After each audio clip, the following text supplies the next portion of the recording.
कल यानी 1 फरवरी से गाड़ी मालिकों को दोगुना टोल टैक्स चुकाना पड़ सकता है। तो अगर आपके पास भी गाड़ी है तो ये खबर आपके लिए ही है। दरअसल आज फास्टैग केवाईसी का आखिरी दिन है। अगर आप आज यानी 31 जनवरी 2024 तक फास्टैग केवाईसी नहीं कर पाते हैं तो कल से यानी 1 फरवरी से आपको डबल टोल चुकाना पड़ सकता है। National highway authority of India ने कुछ दिन पहले one vehicle one FASTag campaign शुरू किया था। इसके तहत अगर आपने अब तक केवाईसी नहीं करवाया है तो 31 जनवरी के बाद फास्टैग का इस्तेमाल नहीं कर पाएंगे।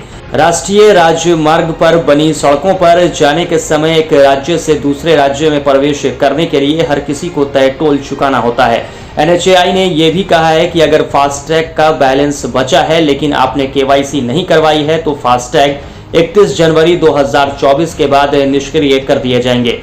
भारत सरकार ने 15 फरवरी 2001 से सभी गाड़ियों के लिए फास्टैग अनिवार्य कर दिया था। इसके बाद टोल प्लाजा से गुजरने वाली सभी गाड़ियों के लिए फास्टैग अनिवार्य कर दिया गया था। इसका फायदा यह है कि आपको एक्सप्रेस वे से गुजरने के समय लंबी लंबी लाइनें लगाने की जरूरत नहीं होगी।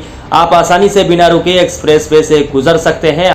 आपकी व्हीकल पर लगे फास्टैग स्टिकर के जरिए फास्टैग बैलेंस से टोल बूथ पर लगे सेंसर और स्कैनर के जरिए टैक्स कट कर लिया जाता है। लेकिन अब जिन लोगों ने केवाईसी नहीं करवाई है या वो 31 जनवरी तक यानी आज तक केवाईसी नहीं करवा पाते हैं तो कल यानी 1 फरवरी से उनका फास्टैग काम नहीं करेगा और उन्हें टोल प्लाजा से गुजरते समय दोगुना टोल चुकाना पड़ सकता है।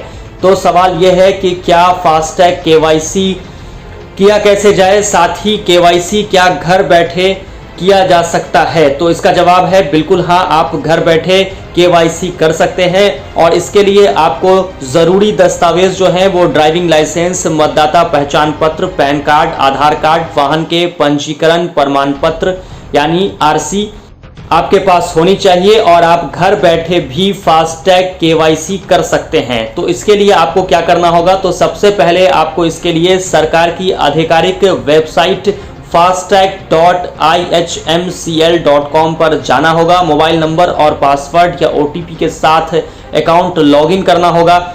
डैशबोर्ड के लेफ्ट साइड मेन्यू में माई प्रोफाइल का ऑप्शन होगा जिसे आपको चुनना होगा। यहां आप केवाईसी के समय सबमिट की गई प्रोफाइल डिटेल्स भी देख सकते हैं। केवाईसी के सब सेक्शन में कस्टमर टाइप में जरूरी जानकारी भरनी होगी। आपको केवाईसी वेरिफिकेशन से पहले डिस्क्लेमर पर टिक करना होगा और इस तरह आप केवाईसी घर बैठे कर सकते हैं। वहीं ऑनलाइन केवाईसी के अलावा आप ऑफलाइन भी फास्टैग केवाईसी अपडेट कर सकते हैं। इसके लिए आपको फास्टैग जारी करने वाले बैंक में जाना होगा। वहां जाकर केवाईसी फॉर्म लेकर उसमें सभी डिटेल्स भरकर जमा करना होगा।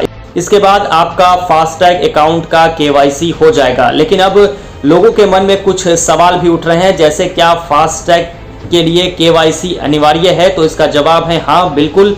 NHAI के निर्देश के अनुसार 31 जनवरी तक फास्टैग से जुड़े केवाईसी डिटेल्स को अपडेट करना अनिवार्य है। ऐसा नहीं करने पर आपका फास्टैग निष्क्रिय कर दिया जाएगा।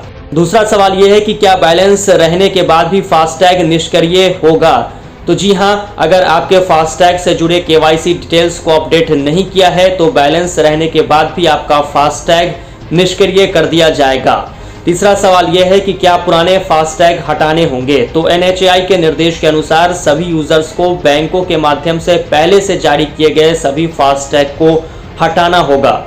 चौथा सवाल यह है कि टोल पर फास्टैग काम नहीं करता है तो क्या होगा? तो व्हीकल मालिक अगर फास्टैग का इस्तेमाल नहीं करते हैं तो उनको जुर्माने के तौर पर दोगुना टोल शुल्क चुकाना पड़ेगा। तो ये थी फास्टैग केवाईसी से जुड़ी अहम जानकारी जो हम आप तक पहुंचा रहे थे। आपको ये वीडियो कैसा लगा है, कमेंट कर अपनी राय जरूर साझा करें।